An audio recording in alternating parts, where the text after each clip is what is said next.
Hey everybody, welcome back. It's a setup video because I just got a new board. And today it's all about Street Plant brand and the Street Plant Battalion. For those of you who don't know, Street Plant is a company that Mike Vallely started about 5 years ago. And I was in the market for a new board, mine was getting a little soggy, and I've been looking for a reason to support Mike for a while now. I've always been a huge fan of his. So I took the plunge, and I got myself the new Joey Jett 8 1/4 inch Street Plant. It's got just a little bit of a shape, a little bit of a squared off nose and tail, so that's going to be a lot of fun. For anyone who doesn't know, the group that supports the Street Plant brand is known as the Street Plant Battalion. They have this great Facebook group. It's honestly one of the best places for skateboarding on the internet. Especially if you're an older skater or a newer skater. It's super inclusive, just full of great people. So as I get this set up, I am going to be answering some questions that other battalion members asked me. Okay, so I got my grip cut and ready to go. There's just a couple things I wanted to point out before I get the whole thing set up and before I get to the first question. The first thing that I want to point out is that with every Street Plant board, either Mike or his daughter Emily, who co-owns and co-runs the company, puts a little bit of love into the board they're sending out, and I just think that's a super nice touch. And they also send out a handwritten signed card, so that's definitely, you know, getting put somewhere special. Let's get to the first question. This is from Craig, who asks, it's a few things actually. Risers or no risers? So I actually rode riser pads for a long time. Doubly so when I was riding 60mm wheels, which was the largest I ever went on wheels. But currently, I don't use risers. They, not that I have anything against them, but they...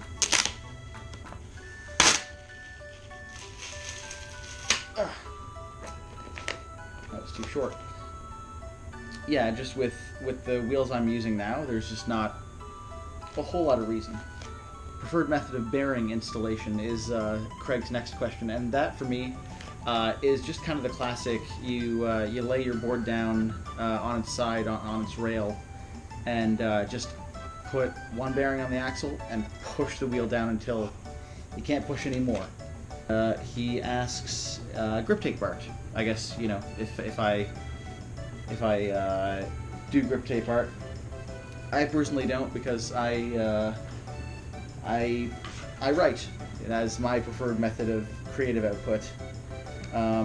But Deanna is a fantastic artist, so usually when I ask her to put a little something on my grip, she's happy to oblige, and I am always thankful for it.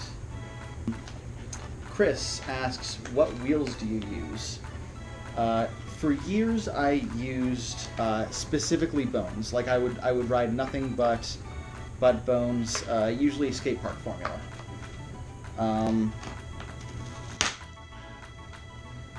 But recently I tried jumping around a little bit. I tried getting a set of Force 55mm wheels, which they did me all right.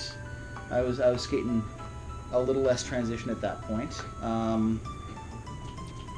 And then recently I went to go get a new set.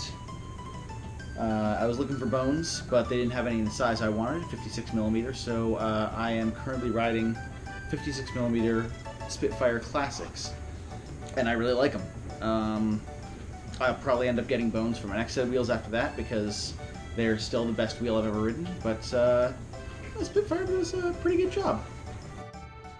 Alright, so the next question, while you guys watch me do a suboptimal job of trying to cut this cleanly, is from Brian.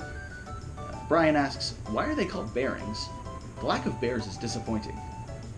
I couldn't agree more. I mean, tell you the truth, I have no idea.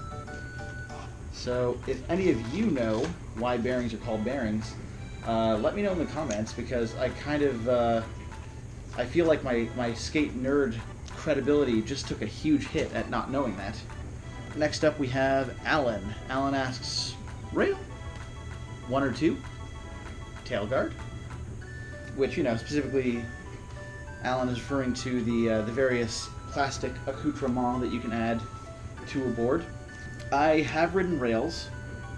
I haven't ridden rails in a little over a year now, maybe a year and a half.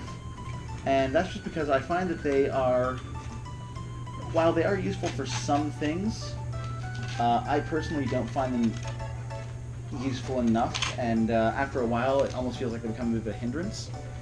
But that's just me. If you're riding rails out there, good on you. They make a lot of things a lot easier.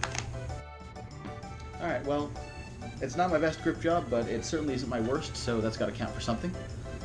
Let's start getting the mounting holes poked through and go to another question. So Franz is very active on the battalion page. He's a good guy. He asked, shaped or pop? So popsicle stick. Steep concave or mellow concave? I haven't ridden a lot of shaped boards. I've ridden a few. This is technically a shaped board, but it's a very mellow shape, still very popsicle stick. And steep or mellow concave, I love a good mellow concave. I didn't discover that until I started skating Black Label boards. I just remember getting a Jason Adams Pro model and doing the best kickflip fakie I've ever done, and that really sold me. Ron asks, when did you start skating, and what was your first board / pro board? I first started skating in the year 2000. I was 14 years old. And I had you know, kind of your typical Toys R Us or Walmart skateboard, as everyone does. And when I was 14, I got my first proper setup. And final question is from Ricky, and Ricky asks, is Rodney Mullen human or a super skate alien? He's a genius, is what he is, certifiably, both on the board and off. If ever you get the chance to watch one of his TED Talks, the man is just incredibly eloquent, and obviously just some kind of a wizard on the skateboard. You know what? If we think about wizards, we usually think about these huge nerds who just understand laws of nature that we mere lay people cannot, and are able to use those laws to bend the world to their will. So let's go with Rodney Mullen is a wizard. And with that, this board is all good to go. I want to thank everyone on the Street Plant Battalion page who was asking those questions, and I will see all of you at the skate park to get this thing broken in. Hey everybody, I'm at Smithfield Park here, so we're going to do a kickflip test, we're going to do a boneless test because it is a Street Plant board, and then I'm just going to, you know, do some of my usual warm-up tricks, and we'll see how this thing rides. I wanted to do with myself. I knew looking back.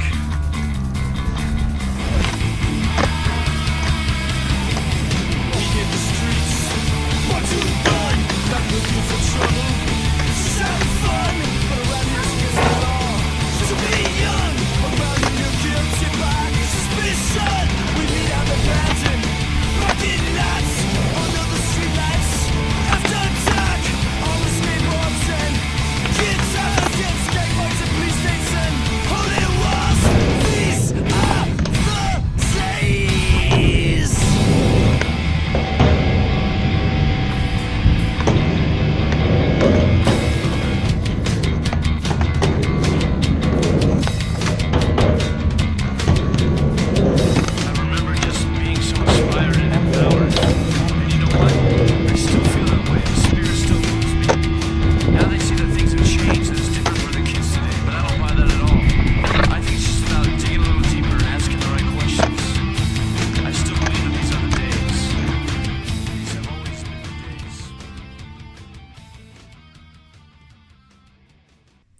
Hey everybody, welcome back to the office where I'm recording the outro a whole 5 days after I skated, because I'm a highly untrained professional.